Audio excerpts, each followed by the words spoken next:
Hello students, कैसे हैं आप सब। उम्मीद करते हैं कि आप सभी लोग स्वस्थ होंगे और प्रसन्नचित होकर अपने बोर्ड एग्जाम का प्रिपरेशन अच्छे तरीके से कर रहे होंगे। आप सभी लोगों को क्लास 12 की फिजिक्स के अंतर्गत महत्वपूर्ण डेरिवेशन बताए जा रहे हैं। महत्वपूर्ण न्यूमेरिकल भी आपको बताए जाएंगे। आपको चिंता करने की कोई ज़रूरत नहीं, मैं आप लोगों के लिए डेली क्लासें प्रोवाइड कर रहा हूँ।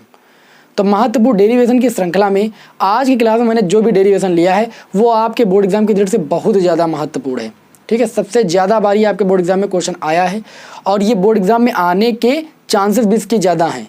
तो इसलिए आप इस डेरिवेशन को जो है अच्छे तरीके से कंप्लीट कर लीजिए। मैं बहुत ही ईजिली आप लोगों को इस डेरिवेशन को करना बताऊंगा।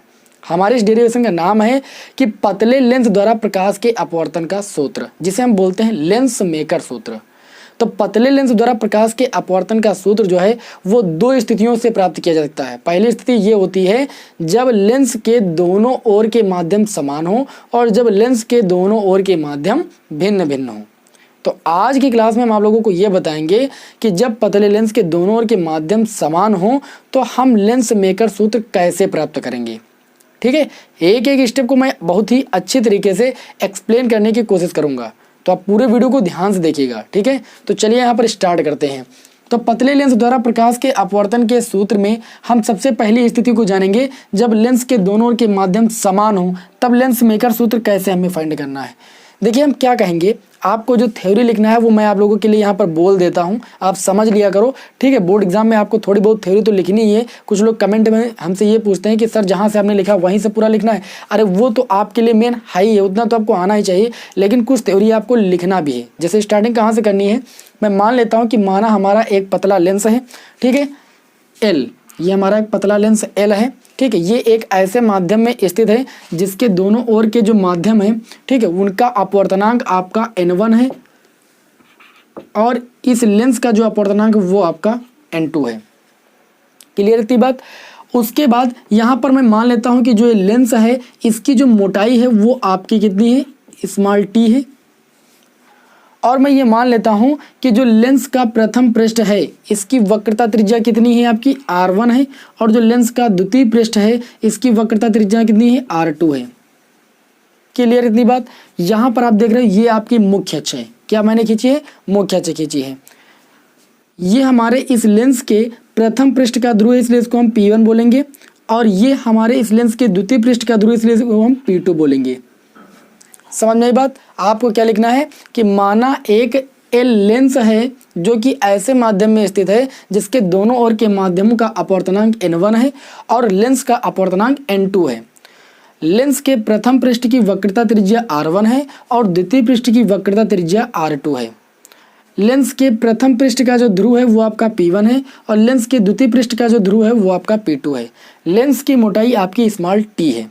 अब पहली स्थिति में क्या होगा, मैं मान लेता हूं कि हमारा जो लेंस का प्रथम पृष्ठ है इस प्रथम पृष्ठ के ध्रुव P1 से u दूरी पर, कितनी दूरी पर भाई, u दूरी पर एक आपकी वस्तु रखी है। ठीक है, बिंदु O है, यहाँ पर एक आपकी वस्तु रखी है।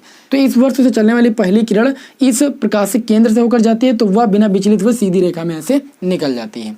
ठीक है, और इस वस्तु से चलने वाली जो दूसरी किरण है वो इस लेंस के प्रथम पृष्ठ पर आपतित होती है। ध्यान से देखिएगा, प्रथम पृष्ठ पर यहाँ पर आपतित हुई, मान लीजिए कि बिंदु ए पर आपतित हुई।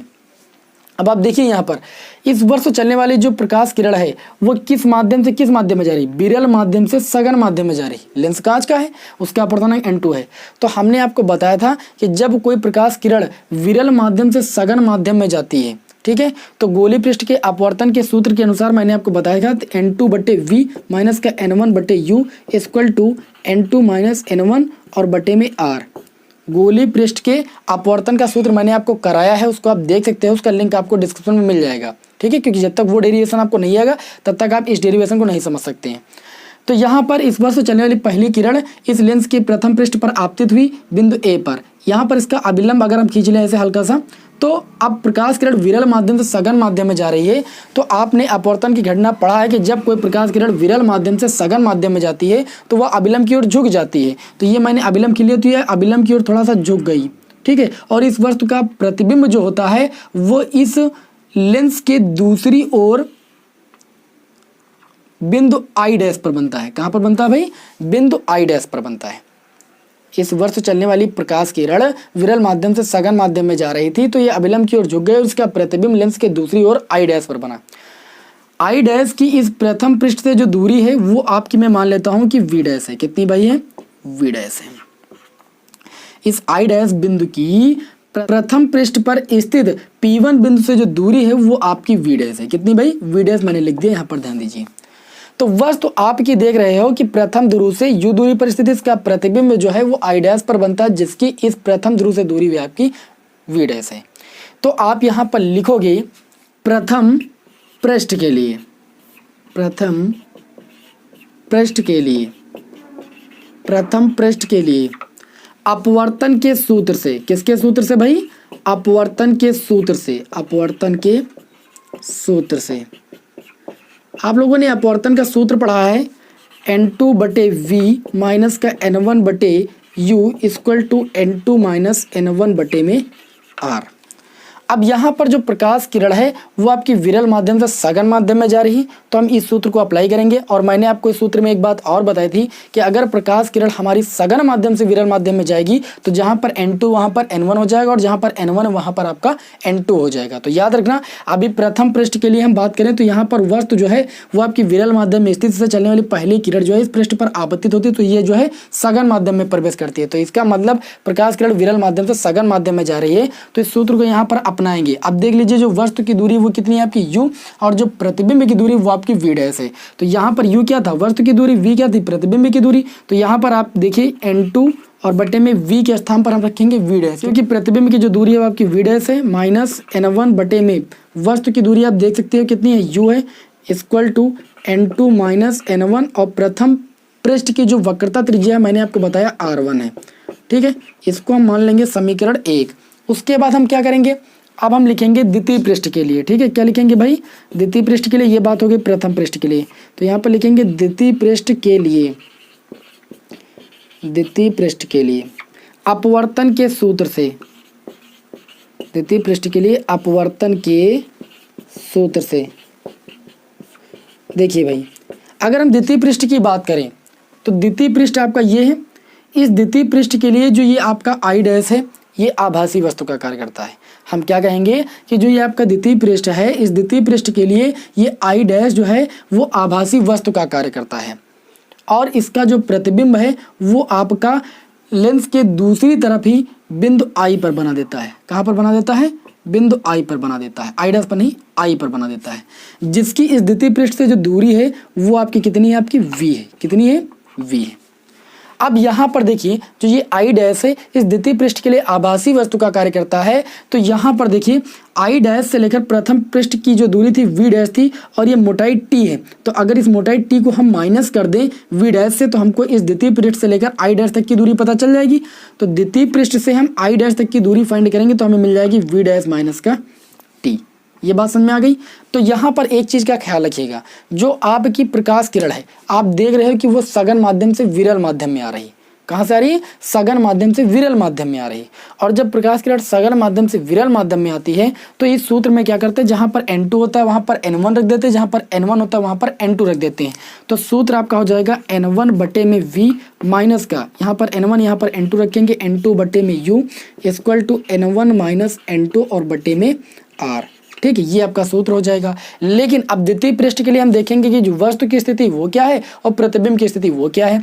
तो इस द्वितीय पृष्ठ के लिए जो वस्तु है वो आपकी ये है आई डैश। ठीक है, तो इसकी जो स्थिति है वो वी डैश माइनस टी है, यानी जो दूरी है आपकी वी डैश माइनस टी है। तो हम जहाँ पर यू है वहाँ पर रखेंगे वी डैश माइनस टी, और जो प्रतिबिंब है वो आई पर बन रहा है। तो प्रतिबिंब आई से जो द्वितीय पृष्ठ की दूरी है वो आपकी v है। तो जहाँ पर v है वहाँ पर हम कितना रखेंगे? v रखेंगे। और द्वितीय पृष्ठ की जो वक्रता त्रिज्या मैंने आपको बताया वो आपकी r2 है। तो यहाँ पर हम r के स्थान पर r2 लिख देंगे। तो ये आपका हो जाएगा N1 बटे में v के स्थान पर v ही रहेगा, क्योंकि प्रतिबिंब आपका v दूरी पर ही बनता है, और वस्तु जो है वस्तु की दूरी v डैश माइनस टी है। तो यहाँ पर N2 बटे में u के स्थान पर रखेंगे v डैश माइनस का टी इक्वल टू आपका हो जाएगा N1 माइनस N2 और बटे में कितना हो जाएगा R2, क्योंकि द्वितीय पृष्ठ की वक्रता त्रिज्या आपकी R2 है। एक एक स्टेप को अच्छे तरीके से समझिए, इस डेरिवेशन में कुछ नहीं है। अब यहाँ पर देखिए, यहाँ पर आपको ये बताया गया है कि पतले लेंस द्वारा प्रकाश के अपवर्तन का सूत्र जो है प्राप्त कीजिए। अगर ये लेंस आपका बहुत पतला है तो ये जो टी मोटाई है ये बहुत छोटी दूरी होगी और बहुत छोटी दूरियों को हम क्या करते हैं, छोड़ देते हैं। तो यहाँ पर लिखेंगे, यहाँ पर हमें एक स्टेप ऐसे लिखेंगे कि लेंस चूंकि बहुत पतला है, इसको हम यहाँ पर रख के देते हैं। यहाँ पर लिखेंगे चूंकि लेंस बहुत पतला है, लेंस बहुत पतला है, इसलिए जो v डैश माइनस टी है वो लगभग बराबर हो जाएगा v डैश के। ठीक है, क्योंकि यहाँ से लेकर यहाँ तक की दूरी v डैश थी और इतनी दूरी v डैश माइनस टी, मैंने इतनी दूरी को माइनस किया है। अब चूंकि लेंस पतला है तो ये दूरी बहुत कम होगी, इसलिए इस दूरी को छोड़ देंगे तो लगभग हम v डैश ही मानकर चलेंगे।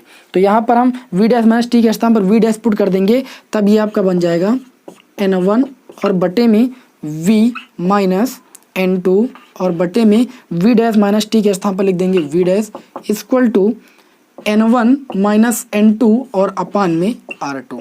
ठीक है, इसको भाई हम इक्वेशन नंबर 2 मान लेंगे, इसको हमने इक्वेशन नंबर 1 माना।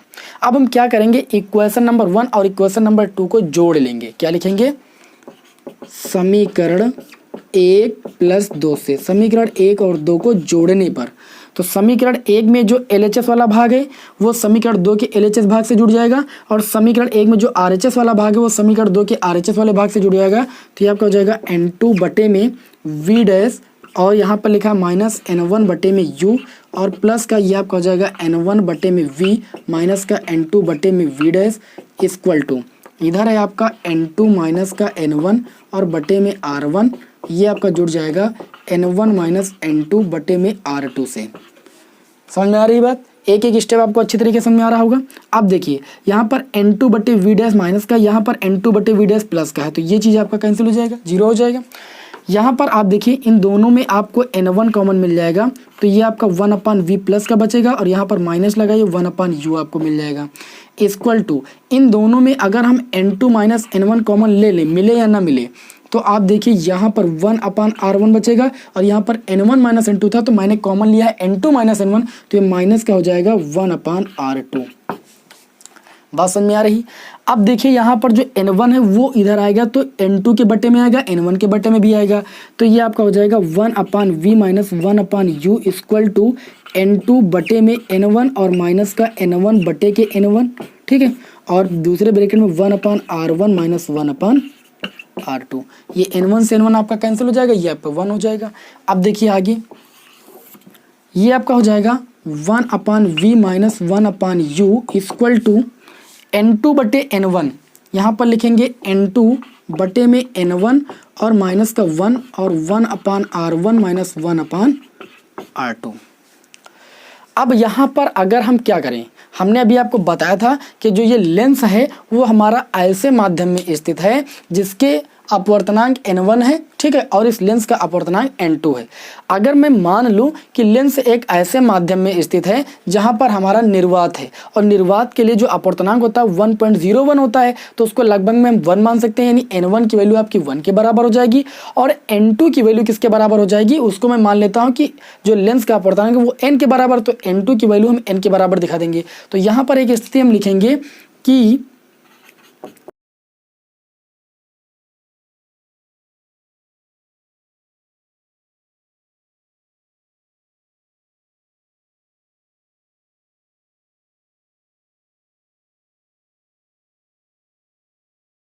देखिए अब इधर उधर क्या होगा, निर्वात होगा, यानी n1 की वैल्यू आपकी बराबर हो जाएगी किसके, 1 के बराबर, और जो n2 है लेंस का अपवर्तनांक वो आपका हो जाएगा n के बराबर, क्योंकि मैंने बताया कि लेंस का अपवर्तनांक n हो।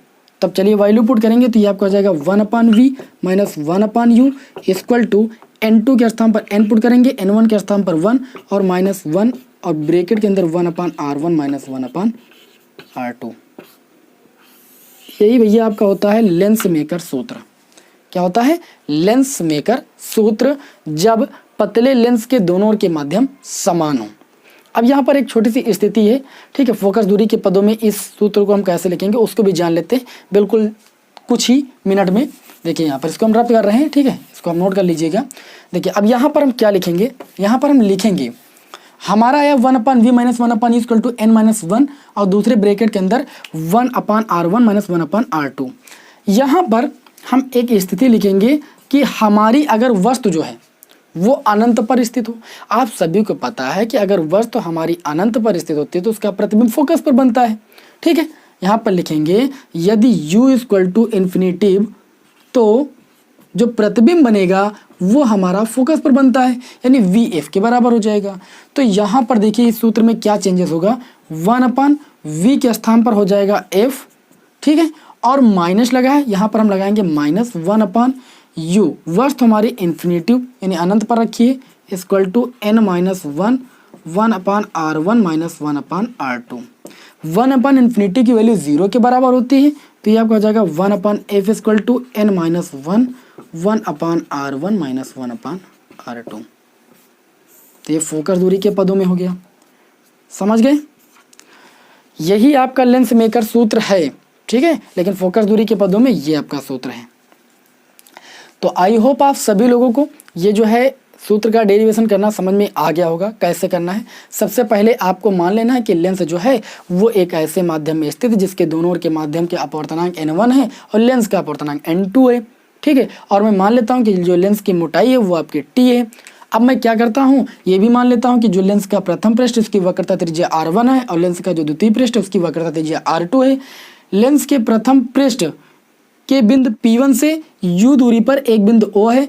इस बिंदु O से चलने वाली पहली किरण प्रकाशिक केंद्र से होकर जाती है, जिसकी वजह से वह सीधी रेखा में निकल जाती है, और इस वर्ष से चलने वाली दूसरी किरण प्रथम पृष्ठ पर आपतित होती है, जो कि प्रकाश किरण विरल माध्यम से सघन माध्यम में जाती है, इसलिए अभिलंब की ओर झुक जाती है और इसका प्रतिबिंब I' पर बनाती है। I' से प्रथम पृष्ठ की दूरी हम V' मान लेते हैं और जो बिंदु P1 से O तक की दूरी वो u मान लेते हैं। अपवर्तन के सूत्र में हम वैल्यू पुट कर देते हैं, वस्तु की दूरी u पुट करते हैं और प्रतिबिंब की दूरी V' पुट करते हैं। यहाँ से हमको एक समीकरण मिल जाती है। उसके बाद हम लेंस का द्वितीय पृष्ठ लेते हैं, तो द्वितीय पृष्ठ के लिए जो ये I' होता है, ठीक है, जो प्रतिबिंब होता है, ये आभासी प्रतिबिंब जो होता है वो जो ये आपका I' होता है वो इस द्वितीय पृष्ठ के लिए आभासी वस्तु का कार्य करने लगता है, ठीक है। तो I' की दूरी इस P1 से थी आपकी V', तो लेंस आपकी मोटाई जो थी वो t थी, तो हमने क्या किया, हम I' से द्वितीय पृष्ठ की दूरी निकालने के लिए हमने t को माइनस कर दिया, यानी V' - t हो गई।